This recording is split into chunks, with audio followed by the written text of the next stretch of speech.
Target point chapter 11 શ્રદ્ધા અને લક્ષ્ય પ્રાપ્તિ।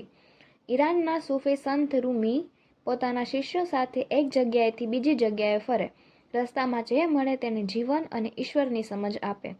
એક વખત મુસાફરી દરમિયાન તેઓ એક ગામથી બીજા ગામે જઈ રહ્યા હતા। બીજા ગામના પાદરે પહોંચ્યા ત્યાં સીમના એક ખેતરમાં 40 થી 50 ફૂટ ઊંડા 5 ખાડાઓ જોયા અને ખેડૂત છઠ્ઠો ખાડો ખોદવાનું શરૂ કરી રહ્યો હતો। રૂમી અને તેમના શિષ્યોએ આ દ્રશ્ય જોયું।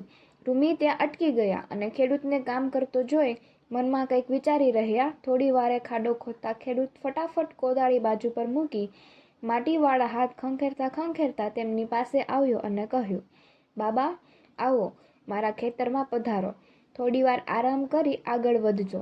ખેડૂત દોડીને જલપાન અને થોડા ફળ કંદમૂળ લઈ આવ્યો। રૂમીએ જોયું તો ખેડૂત મૂંઝાયેલો લાગતો હતો। સંત રૂમીએ પૂછ્યું, ભાઈ, ખેતર તો ખેડવાનું હોય છે, ખેતરમાં આ ખાડા કેમ ખોદ્યા છે?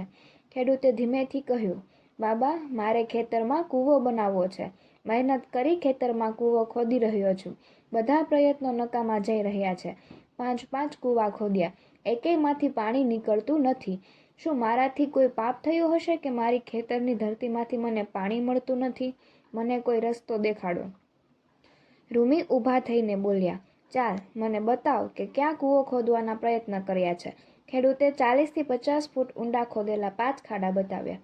રૂમીએ જોયા પછી એટલું જ કહ્યું, તારી મુશ્કેલી દૂર કરવાનો એક જ રસ્તો છે, લક્ષ્ય પ્રાપ્તિ માટે એકધારી સતત મહેનત અને શ્રદ્ધાસભર મહેનત।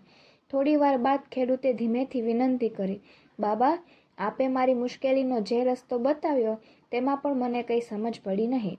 રૂમી હસ્યા અને પછી બોલ્યા, ભાઈ, તું મહેનત કરે છે તેની ના નથી, પણ તું ખોટી રીતે મહેનત કરે છે।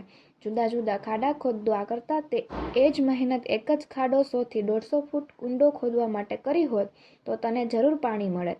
એક જ દિશામાં અને સાચી દિશામાં મહેનત કરવાથી સફળતા મળે જ છે।